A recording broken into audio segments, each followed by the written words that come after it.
नमस्कार मित्रांनो, विविध माहिती संग्रह चॅनलमध्ये आपले स्वागत आहे. आज आपण वनतारा प्रकल्प याविषयी थोडक्यात माहिती पाहणार आहोत. वनतारा हा रिलायन्स इंडस्ट्रीज आणि रिलायन्स फाउंडेशनचा एक अत्यंत महत्त्वाकांक्षी आणि जगातील सर्वात मोठा वन्यजीव बचाव, पुनर्वसन आणि संवर्धन प्रकल्प आहे. अनंत अंबानी यांच्या नेतृत्वाखाली हा उपक्रम राबवला जात आहे. हा प्रकल्प गुजरातमधील जामनगर येथे आहे.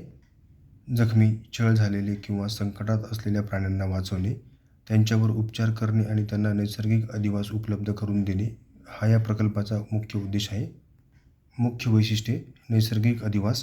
प्राण्यांना पिंजऱ्यात ठेवण्याऐवजी त्यांच्यासाठी जंगलासारखा नैसर्गिक परिसर तयार करण्यात आला आहे. जागतिक सहयोग. हा प्रकल्प मेक्सिको, व्हेनेझुएला यांसारख्या देशातील आंतरराष्ट्रीय संस्था आणि तज्ज्ञांशी सहयोग करून चालवला जातो. आणि शाश्वत विकास. या केंद्रात प्राण्यांच्या खाण्यापिण्यापासून ते त्यांच्या आरोग्यापर्यंत प्रत्येक गोष्टीसाठी वैज्ञानिक दृष्टिकोन वापरला जातो. धन्यवाद मित्रांनो, संपूर्ण व्हिडिओ पाहिला त्याबद्दल. व्हिडिओ आवडला असेल तर लाईक, शेअर आणि सबस्क्राईब करा.